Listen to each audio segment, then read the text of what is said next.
하나님의 은혜와 평강이 오늘 예배하는 모든 분들에게 함께 하시기를 주님의 이름으로 축원합니다. 요즘 우리 고국에는 고등학생 쌍둥이 두 학생으로 좀 소란합니다.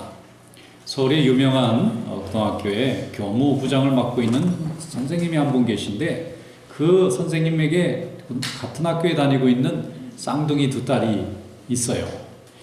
그런데 전교에서 한 중간쯤 성적을 내던 학생들이 반년 만에 1, 2등을 차지하는 일이 생겼습니다. 그러니까 사람들이 다 궁금해하고 좀 의혹의 눈길을 보내게 되었는데, 그 일로 인해서 이 조사를 받게 되기 시작한 거예요. 왜냐하면 선생님이 이 답을 쌍둥이 딸들에게 다 준 게 아니냐. 그렇지 않고야 어떻게 6개월 만에 성적이 중간에서 1, 2등을 올라갈 수 있겠느냐. 이게 아무래도 상식적으로 납득이 되지 않는다. 그래서 실제 조사를 요청을 해서 경찰이 조사에 들어갔어요. 조사를 들어갔는데 여러 가지 조사를 했는데도 뭐 정확한 증거가 없는 거예요. 근데 결국은 아버지는 구속이 되었고 두 딸은 이제 퇴학을 맞게 되었는데, 확실한 증거는 아직 없어요. 만약에 증거가 없는데 이렇게 되면 한 가정이 완전히 파괴된 거고, 실제 증거가 안 나왔지만 두 딸과 아버지가 거짓말하고 있는 거라면 두 가정이 정말 인간성이 메말라 버린 거죠. 그런데 이 문제는 온 전국이 시끄러워요. 옳다 그르다. 자, 이게 무슨 얘기인가 하면요, 지금 이 시대는 불공정한 경쟁을 용납을 못하는 시대입니다. 공평하지 않은 거가 안 되는 거예요. 과거에는 전쟁에서 살아남는 게 중요하고 나라가 배고픔에서 살아남는 게 중요하니까 뭐 그런 거 저런 거가 중요하지 않고 밥만 먹여주고 지켜주면 다 괜찮은 시절이었는데, 지금은 다 이제 살만해서 그런지 이게 비겁하게 경쟁을 하거나 특혜를 주거나 이게 용납이 안 되는 시대가 됐어요. 그게 굉장히 중요한 화두입니다. 지금은 불공정하게 반칙을 하는 사람을 용서하지 않는 시대가 됐어요. 비정규직들을 정규직으로 만들어 달라고 나라에서 그냥 사람들이 많이 요구하니까 나라에서 허락을 해줬어요. 그러면 비정규직을 정규직으로 다 만들어 주겠다. 그리고 나라가 큰 혜택을 줬더니 전부 자기 자식들, 친척들, 형제들 다 교육시켜가지고 그게 다 드러나서 다 또 부여시키는 거예요. 자, 이게 무슨 일이냐면요, 지금은 빽이 좋으면 안 되는 시대가 됐어요. 과거에는 빽이 좋아야 출세했습니다. 아는 사람 중에 판검사 있고 국회의원 있어야 출세하고, 아는 사람 중에 뭐 이렇게 재벌이 있어야 출세하고, 아는 사람 중에 뭐 큰 자리, 좋은 자리, 높은 자리 있어야 출세하는 시절인데, 지금은 그랬다가는 다 들킵니다. 워낙 매체도 발달한 데다가 이제 숨길 수가 없어요. 그래서 누가 누구에게 정당한 노력을 하지 않고 특별한 혜택을 줘서 출세했다 그러면 전 국민이 일어나서 내려놔요. 얼마 전에 삼성의 회장 아들인 이재용 씨라는 분이 부회장으로 재벌이 되었어요. 재벌의 아들이니까 재벌이 이제 기업의 총수가 됐는데, 전 국민이 일어나서 결국은 감옥살이를 1년간을 했어요. 그저 부모가 남긴 유산을 그냥 내려받거나, 부모가 가지고 있는 직장을 그냥 내려받거나, 부모가 가지고 있는 혜택을 그냥 내려받으면 지금은 성공하지 못하는 시대가 됐습니다. 그게 오히려 해가 되고 독이 됩니다. 그냥 백성들이 놔두질 않습니다. 어떻게든지 밝혀내가지고 정당한 노력을 하지 않고 출세했다는 것을 다 무료로 돌려놔야만 사람들이 마음이 편안한 그런 시대가 됐어요. 뭔가 하면은요, 지금은 특별한 배경이 있다는 것이 도리어 독이 되는 시대입니다. 그래서 미국에서 이렇게 성공한 기업가들을 보면은 그런 백성들의 민심을 너무 잘 알아서 자식들에게 유산 한 톤 안 주려고 합니다. 다 그냥 사회 환원해버립니다. 왜냐하면 그거 줬다가 자식이 온 백성이 달려들어서 그냥 짓밟을까봐 무서워서 아예 자녀들한테는 주지도 않고 그냥 조금 살 만큼만 주고 나머지는 전부 내가 사는 동안에 이만큼 돈 벌고 잘 살았으면 됐으니까 다 돌려놓으려고 그러는 거예요. 그러다 보니까 자꾸 나라가 발전하고 자꾸 경제도 발전하는 이유가 그런 것 때문에 그런 거예요. 그래서 지금은 우리가 기도할 때에 출세하게 해달라고 하는 게 아니라 하나님 안에서 노력한 만큼 내가 수고한 만큼을 가져갈 수 있게 해달라고 기도하는 것이 더 축복된 일입니다. 여러분, 우리 성도들이 하나님 앞에 항상 나의 노력한 것에 과분하게 달라고 요구하는 것은 우리 성도들의 기도가 되면 안 돼요. 하나님, 내가 수고한 만큼 하나님이 정당하게 돌아올 수 있게 해주시옵소서. 어떤 사람은 자기가 수고해도 수고한 걸 자기가 가져가지 못하고 남한테 다 뺏기는 사람도 있어요. 억울한 일이잖아요. 이런 것은 없어야 되니까 우리의 기도가 하나님, 제가 수고하고 기도하고 애쓴 만큼 하나님이 제가 수고한 것을 거두어 올 수 있게 하여 주시옵소서, 이렇게 기도해야 될 줄로 믿습니다. 그럼 우리 성도들의 기도는 무언가 문제가 있을 때 쉽게 해결해 주세요. 특별히 이렇게 누구의 도움을 받아서 쉽게 해결해 주세요 할 것이 아니라 하나님께서 나를 지켜주시고 나를 불쌍히 여겨 주시옵소서 하는 기도가 되어야 될 줄로 믿습니다. 그럼 하나님이 우리를 지켜주세요. 인도해 주실 줄로 믿습니다. 오늘 이 시편의 말씀을 보면은 눈물을 흘리면서 씨를 뿌리는 사람에 대한 얘기를 합니다. 씨를 뿌리는데 눈물을 흘리면서 뿌려요. 얼마나 고통스러우면 눈물을 흘리겠어요. 씨 뿌리는 일은 좋은 일입니다. 씨 뿌리는 일은 미래가 있는 일이에요. 그런데도 눈물을 흘려야 되는 거예요. 그런데 이것이 복받는 자의 모습입니다. 실패한 자의 모습이 아닙니다. 패배한 자의 모습이 아닙니다. 눈물을 흘리면서 씨를 뿌리는 사람은 승리자로 하나님이 만들어주시겠다는 약속입니다. 다 같이 한번 성경 열어보겠습니다. 시편 126편 3절로 6절 말씀 다 함께 읽어보겠습니다. 여호와께서 우리를 위하여 큰 일을 행하셨으니 우리는 기쁘도다. 여호와여, 우리의 포로를 남방 시내들같이 돌려보내소서. 눈물을 흘리며 씨를 뿌리는 자는 기쁨으로 거두리로다. 울며 씨를 뿌리러 나가는 자는 반드시 기쁨으로 그 곡식단을 가지고 돌아오리로다. 아멘.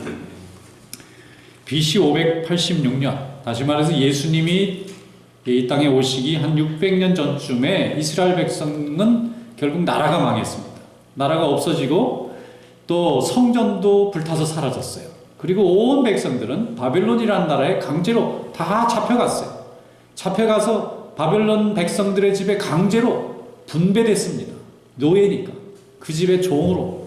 자기 나라에 있을 때는 뭐 높은 벼슬을 가진 사람이고 배운 사람이고 가정이 있는 사람인지 모르지만 부모, 자식도 다 찢겨나가듯이 다 갈려나가가지고 꼭 마치 말이죠. 우리 강아지 분배하듯이 백성들을 전부 다 바벨론 백성들의 노예로 만들어버렸어요. 얼마나 고통스러웠겠어요. 돌아가고 싶은데 주인의 허락이 없으면 문 밖에도 나갈 수 없는, 살아있으나 살아있는 것 같다는 목숨으로 70년을 삽니다. 그들이 눈물을 흘리면서 하나님 앞에 구했던 것이 뭐냐면은 첫째는 회개였어요. 하나님이 우리를 편안하게 나라도 주시고 성전도 주시고 많은 축복을 주실 때 감사하지 못했습니다. 원망했습니다. 하나님 앞에 거룩하게 살지 못했습니다. 가지고 있을 때는 회개를 못하다가 빼앗기고 정말 무서운 노예의 모습을 가지고 살게 되니까 그제서야 하나님이 주신 자유가 얼마나 큰 축복이었는지 깨닫고 통의 눈물을 흘렸어요. 여러분, 하나님 믿을 때에 열심히 믿으시기를 축원합니다. 매 맞고 믿으면 되게 힘들어요.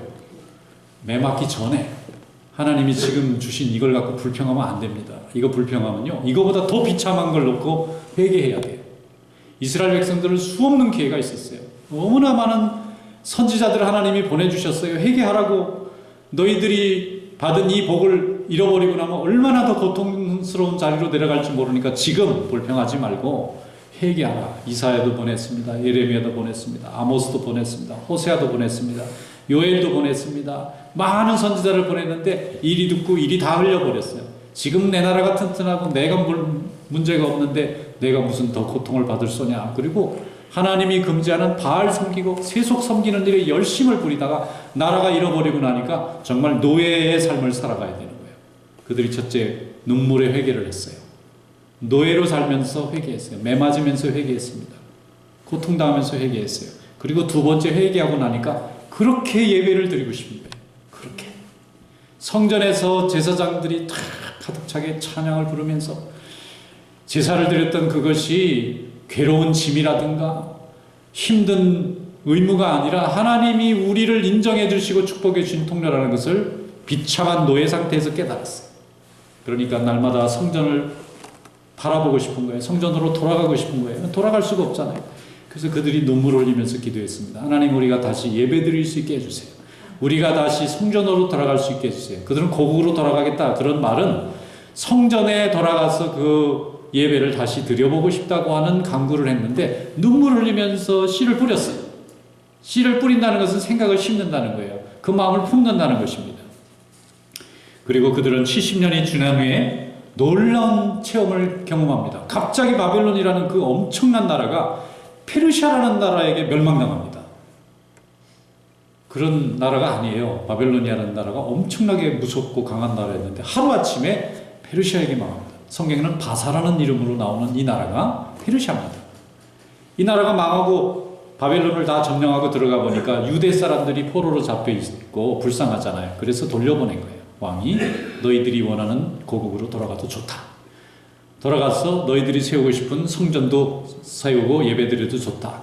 페르시아의 바사 왕이 허락해서 그들이 예배드릴 수 있는 모든 것을 가지고 돌아와서 예배당을 다시 성전을 회복하게 되었는데 70년을 어떻게 계산했냐면 성전이 불탄 날짜로부터 다시 포로들이 돌아와서 성전을 재건한 그 기간이 70년이에요. 딱 빈 기간이. 70년간 그들은 회개의 축복 또 하나님 앞에 예배를 사모하는 축복을 받아서 하나님의 응답을 받은 줄로 믿습니다. 여러분 우리는 성도로서 생각을 바르게 하는 것이 참 중요합니다. 생각이 잘못되면 마음이 비뚤어지고 마음이 비뚤어지면 선택이 달라져요. 그래서 우리는 바른 생각을 가져야 되는데 그 바른 생각은 어디에서 나오느냐 하면 하나님의 말씀에서 나오는 줄로 믿습니다. 우리의 생각 속에 하나님의 말씀이 들어있으면 우리는 항상 바른 생각을 하게 돼요. 그런데 하나님의 말씀이 없고 세속이 들어가 있으면 자꾸 세속의 생각을 하게 됩니다. 세속을 사모하게 됩니다. 세속에서 영광을 바라보려고 해요. 그런데 하나님의 말씀이 들어있으면 우리의 생각은 바르게 섭니다. 그리고 이 바르게 선 생각에 우리의 마음이 채워지고 나면 하나님의 뜻이 이루어지게 되는 줄로 믿습니다. 그럼 그때 성령님이 도와주시는 거예요. 우리는 생각을 바르게 하느라고 날마다 말씀을 듣고 날마다 성경을 읽고 날마다 하나님의 은혜 가운데 거하는 거예요. 생각이 달라지면 모든 것이 달라지기 때문에 그렇습니다. 그리고 생각이 바르게 서게 되면 그 다음에는 우리가 구하고자 하는 뜻을 하나님에게 구할 수 있게 돼요. 좋은 생각을 심습니다. 하나님 우리 가정의 자녀들을 바르게 세워주세요. 우리의 교회를 하나님이 귀한 일꾼들로 채워주세요. 우리 이웃들이 하나님을 두려워하고 섬기게 해주세요. 이거 하나님이 좋은 뜻이에요. 이 뜻은 성경 말씀이 우리에게 알려주는 거예요. 그리고 나서 그 뜻을 세우고 나면 그 다음에는 눈물로 물을 줘야 되는 거죠. 그게 기도입니다. 날마다 기도합니다. 씨를 뿌려놓고 물이 계속해서 내려가면 그곳에서 뿌리가 내리고 열매가 생겨나고 줄기가 자라지 않습니까? 눈물을 흘리면서 씨를 뿌린다는 것은 바로 기도로 하나님이 주신 나의 귀한 생각, 바른 생각을 심고 나간다는 거예요. 그러면 하나님께서 결실을 얻게 해주실 줄로 믿습니다. 마가복음 11장 23절로 24절에 말씀하기를 내가 진실로 너에게 이르노니 누구든지 이 산더러 들리어 바다에 던져지라 하며 그 말한 것이 이루어질 줄을 믿고 마음에 의심하지 아니하면 그대로 되리라 그랬습니다. 산을 옮기는 엄청난 일인데 일이 그렇게 복잡하고 어렵지 않다는 거예요. 바른 생각을 가지고 하나님하고 그때부터 구하는데 하나님의 영광을 위해서 하나님의 뜻이 이루어지기 위해서 구하게 되면 산도 옮겨간다는 것입니다.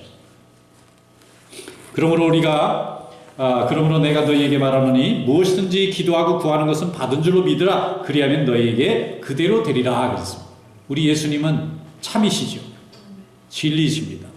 주님이 하신 약속에 거짓이 없습니다. 그대로 되리라 그랬는데 된다고 저희는 믿습니다. 하나님의 역사는 이루어지는 것입니다. 교회가 서는 것도 그렇고 가정이 서는 것도 그렇고 인생이 서는 것도 그렇고 나라가 서는 것도 그렇고 눈물로 씨를 뿌리는 자가 있기 때문에 그렇게 결실을 얻는 거예요. 눈물은 우리의 간절한 소망이고요. 씨는 하나님이 주신 좋은 생각입니다. 좋은 생각이 심어져야 좋은 열매가 나타나는 거예요. 돈 있는 사람도 세상에 많습니다. 힘 있는 사람도 세상에 많아요. 배운 사람, 지식 있는 사람도 세상에 많지만은 눈물로 씨를 뿌리고 생각을 심고 마음을 심는 자가 교회도 세우고 나라도 세우고 가정도 세우고 세상도 세워나가는 것입니다. 우리는 바로 그런 힘으로 하나님의 일을 할 수 있도록 하나님이 만들어주신 줄로 믿습니다. 다른 사람의 허물이나 들추고 다른 사람 험담이나 하고 판단이나 하고 자기가 헌신하고 싶지 않아서 구경문까지 사는 걸로는 아무 역사를 이루기가 어렵습니다. 경기가 벌어졌는데 선수들은 목숨을 걸고 그날 승부에 최선을 다하지만 구경꾼은 멀리서 잘한다 못한다 평가만 하면 돼요. 그런데 잘한다 못한다 평가만 하는 사람으로는 한 골도 넣을 수가 없는 거예요. 운동장에서 땀을 흘리고 태클을 거는데 넘어져서 부상을 입으면서 골을 집어넣으려고 애를 쓰는 선수를 통해서 한 골이 나오는 거지, 구경하는 사람으로는 아무 골이 나지 않습니다. 경기가 진행이 될 수가 없는 거예요. 우리는 구경꾼 신자가 아니라 선수 신자 될 수 있기를 축원합니다. 고린도전서 1장 26절로 27절에 말씀하기를, 형제들아 너희를 부르심을 보라. 육체를 따라 지혜로운 자가 많지 아니하며 능한 자가 많지 아니하며 문벌 좋은 자가 많지 않더냐. 그러나 하나님께서 세상에 미련한 것들을 택하사 지혜로운 자들을 부끄럽게 하시고 세상에 약한 자들을 택하사 강한 것들을 부끄럽게 하려 하시지 않느냐. 하나님, 우리가 가질 것 부족하지만 하나님을 믿는 그 믿음으로 큰 능력을 행할 수 있도록 셋업을 해놓으셨어요. 사용하시면 되는 것입니다. 베드로는 갈릴리 어부잖아요. 그는 고기 잡는 것밖에 몰랐던 사람입니다. 무슨 배움이 많았던 사람이 아니에요. 그리고 예수님의 12제자들도 보면은 그 시대 사람들 중에 그렇게 인정받거나 뭐 능력 있는 사람이 별로 없습니다. 대부분 실패자들이 많습니다. 열심당 따라다니다가 낙오된 사람, 세리하다가 그만둔 사람, 어부하다가 중단에 그만둔 사람, 성격이 너무 급해서 사람들에게 환영 못 받던 사람, 그런 사람들만 다 모여 있어요. 의심이 많아서 사람들하고 잘 친해지 못했던 사람. 그런 사람들이 예수님하고 3년을 같이 지내고 나서 사도들이 됐어요. 그 비결이 뭘까요? 이 복음서에 보면 예수님을 따라다니면서 12제자들이 예수님을 위해서 별로 한 일이 없는 것 같아요. 예수님이 먹자 그러면 먹으러 가고, 쉬자 그러면 쉬고, 예수님하고 잠 같이 자고 밥 같이 먹은 것밖에는 별로 한 게 없어요. 예수님의 12제자 중에 예수님에게 저 예루살렘의 높은 사람들하고 달이 나가지고 뭔가 역할을 했다는 사람은 없어요. 예수님이 뭐 부족해서 먹을 걸 충분히 공급해 줬다는 사람도 없습니다. 예수님에게 뭘 몰라서 옆에서 정말 대단한 참모의 역할을 하면서 좋은 계책을 내놨다는 사람도 없습니다. 복음서에 나오는 12제자의 모습은요, 항상 게으르고 의심 많고 혈기 앞서고 예수님에게 도움이 되기는커녕 날마다 짐만 되는 사람들이었어요. 그런데 이 사람들이 어떻게 이렇게 변화될 수 있었을까요? 그것은 3년 동안 주님이 사는 모습을 지켜봤기 때문이에요. 주님이 누군가를 지켜본 이 경험이 성령이 역사하고 깨우쳐 주시니까 이분이 하나님으로 느껴지고 계시로 느껴진 거예요. 그래서 성령이 역사할 때 이 사람들이 예수님과 동행했던 그 3년에 아무것도 모르고 밥만 먹고 같이 잠만 잤던 그 시절의 모든 기억이 하나님이 깨우쳐지는 순간에 성령이 함께 하시는 걸 깨닫고 복음을 전하는 위대한 사도로 하나님이 바꿔주신 줄로 믿습니다. 그리고 또 하나, 예수님이 십자가에서 돌아가신 후에 그들은 예수님에 대한 기억밖에 몰랐는데 두 번째 경험이 생겼어요. 예수님을 빼앗기는 경험을 합니다. 예수님이 무참하게 십자가에서 피 흘리고 돌아가신 장면을 경험합니다. 이들도 잡혀 죽을까 봐 두려운 마음이 생겼어요. 그래서 자기의 운명을 걸고 예수님에 대한 사랑을 걸고 그들은 눈물로 기도했습니다. 눈물을 흘리면서 씨를 뿌리기 시작했어요. 그때 성령께서 역사하실 때 마가의 다락방에서 그들이 변화받아 하나님의 복음을 당당하게 전하는 그런 일꾼이 된 줄로 믿습니다. 하나님이 함께 하시면 하나님의 역사를 경험할 줄로 믿습니다. 눈물로 씨를 뿌리는 자에게 하나님이 그 사랑을 받으시는 줄로 믿습니다. 부모님을 사랑합니다 하면서 부모를 위해서 눈물을 흘리면서 기도해보지 않은 사랑은 참 사랑이 아닐 수 있습니다. 자식을 위해서 사랑한다 하면서도 자식을 위해서 눈물을 흘리면서 기도해본 적이 없는 부모라면 참 사랑이 아닐 수도 있습니다. 교회를 사랑한다 하면서도 교회를 위해서 눈물로 기도해본 적이 없으면 그것은 교회에 대한 참 사랑이 아닐 수 있어요. 여러분, 눈물을 흘리면서 씨를 뿌리는 그런 믿음 되시기를 축원합니다. 사도 바울은 교회를 세워놓고 오래 시간을 머물 수가 없어서 늘 피해 다니면서 교회를 세웠어요. 그리고 떠나온 교회에 대한 걱정 때문에 이분이 할 수 있는 일이라고는 눈물로 기도하는 일밖에 없는 거예요. 그 교회는 자기가 지켜줄 수도 없고 가서 도와줄 수도 없고 자기가 인도할 수도 없어요. 거기 있는 교인들이 스스로 지키고 살아남아줘야 되는 거예요. 사도 바울이 할 수 있는 일은 눈물의 기도밖에 없었어요. 그런데 그 기도가 역사해서 에베소 교회, 서머나 교회, 그 다음에 고린도 교회, 갈라디아 교회가 다 하나님 앞에서 아름답게 서지 않습니까? 눈물의 기도가 능력 있는 기도가 될 줄로 믿습니다. 김정남 감독이라는 분이 있어요. 한국의 축구 대표를 월드컵도 나가고, 근데 이분이 선수 생활을 끝내고 나서 감독이 됐어요. 그리고 나서 이 전국 대회, 프로 대회에서 그의 1등을 했어요. 그러니까 이분이 얼마나 자신감 넘쳤겠어요. 선수도 잘했죠. 감독도 1등 했죠. 그런데 그때부터 10년이 넘도록 한 번도 우승을 못하는 거예요. 날마다 실력 없다고 쫓겨나는 감독이 되는 거예요. 여기서 쫓겨나고 나중에는 2군으로 밀려갈 정도로 점점 절망하는 거예요. 아니 내가 과거에는 우승도 했던 감독인데 어떻게 해서 내 현실이 이런가. 이분이 깨닫고 나중에 새벽 기도를 나오기 시작했다고 해요. 그분 가정에 아마 믿는 가정에 있었던 분 같아요. 새벽 기도를 선수들 훈련시키고 합숙시키고 막 이렇게 현지 훈련하다 보면 얼마나 바빠요. 그런데도 교회 나가서 기도하는 거예요. 집에서 기도해도 돼요. 그렇다고 하나님이 안 들어주실 건 아니에요. 그런데 그렇게 기도하면 하나님께서 내 간절함과 정성을 안 받으실 것 같아요. 그래서 자기 재단에 가서 날마다 기도했다는 거예요. 그 힘든데도 열심히 기도했는데 14년 만에 다시 우승을 했어요. 그리고 이분이 그동안 자기가 새벽 기도를 해왔다는 것을 그제서야 간증하는 거예요. 하나님께서 그의 믿음을 받으시는 줄로 믿습니다. 눈물의 기도를 받으신 줄로 믿습니다. 그 잘난 엘리트가, 체육계 엘리트가 그렇게 멸시를 받는 10년 세월 동안 얼마나 눈물을 흘렸겠어요. 근데 하나님이 그의 기도를 받으신 줄로 믿습니다. 얼마 전에 TV를 보니까 하석주 선수가 나오셨더라고요. 하석주 선수 잘 기억합니다. 2002년 월드컵이었는데 첫 경기에서 한 골을 먼저 빵 집어넣어가지고 온 국민이 신났는데 이분이 너무 신이 나가지고 상대방 선수 태클을 너무 세게 거는 거예요. 그래가지고 감독이 와가지고 퇴장시켰어요. 이분이 퇴장하니까 선수가 하나 부족한 상태로 싸워야 되잖아요. 그 뒤로 한국팀이 3골을 먹어가지고 패했어요. 그래서 별명이 생겼어요. 한 골 넣고 3골 줬다 그래가지고 하석주. 그래가지고 그때부터 한국팀이 막 기울어지더니 그때 감독이 차범근 씨였는데 경기가 아직 안 끝났는데 나라에서 벌떼같이 일어나가지고 그 사람을 해고해버렸어요. 우리나라 월드컵 역사상 감독이 아직 현장에 나가서 경기가 진행되고 있는데 해고된 경우는 처음이에요. 그러니까 어떻게 된 거예요? 하석주 선수 하나 때문에 이 차범근 감독이 해고돼 버린 거예요. 그 다음부터 두 사람은 서로 간에 만나질 못했대요. 10년 동안. 왜 못 만났냐 그러니까 너무 미안해서. 자기 때문에 이 차범근 감독 인생이 망가진 것 같아가지고 늘 패자의 모습으로 사는 거예요. 사람들도 피하고. 그런데 올해 16년 만에 방송에서 만나가지고 차 감독하고 같이 화해하고, 뭐 화해할 것도 없죠. 그 사람이 뭐 잘못한 것도 아닌데. 그러니까 하고 차범근 감독이 하석주 선수한테 그러는 거예요. 네 탓이 아니라 이거예요. 그거는 네가 나를 끌어내려고 한 것도 아니고 네가 한 골 넣었는데 퇴장당하는 바람에 결론적으로 한국팀이 기울어서 지긴 졌지만 꼭 너의 탓이라고 할 수는 없다 이거예요. 근데 이 사람은 그게 자기 탓이라고 16년을 고통받으면서 산 거예요. 그런데 이게 다 화해가 되고 지금은 이제 감독이 되셨더라고요. 하석주 감독이. 근데 그분이 간증을 하는 얘기가 그거예요. 이런 날도 오네요. 이런 날이 영원히 안 올 줄 알고 살 거예요. 계속 사람들 눈을 피하고 이 죄책감에서 못 벗어나면서 살 줄 알았는데 하나님이 이렇게 위로해 주시고 새롭게 해주시고 얼마나 부부가 믿음이 좋은지 모르겠어요.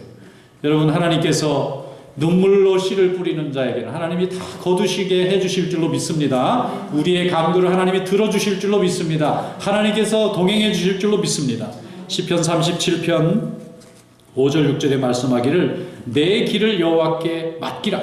그를 의지하면 그가 이루시고 내 의를 빛같이 나타내시며 내 공의를 정오의 빛같이 하시리로다 그랬습니다.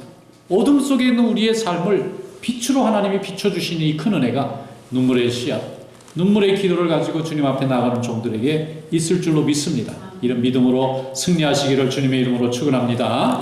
기도하겠습니다. 거룩하신 하나님 아버지 감사합니다. 오늘도 주님의 은혜 가운데 인도해 주시고 하나님의 말씀으로 새롭게 해주셔서 감사합니다. 주님의 역사를 보게 하시고 눈물로 씨앗을 뿌려 하나님의 나라를 이루어가는 귀한 삶이 될 수 있도록 역사하여 주시옵소서. 예수님의 이름으로 감사하며 기도드리옵나이다. 아멘.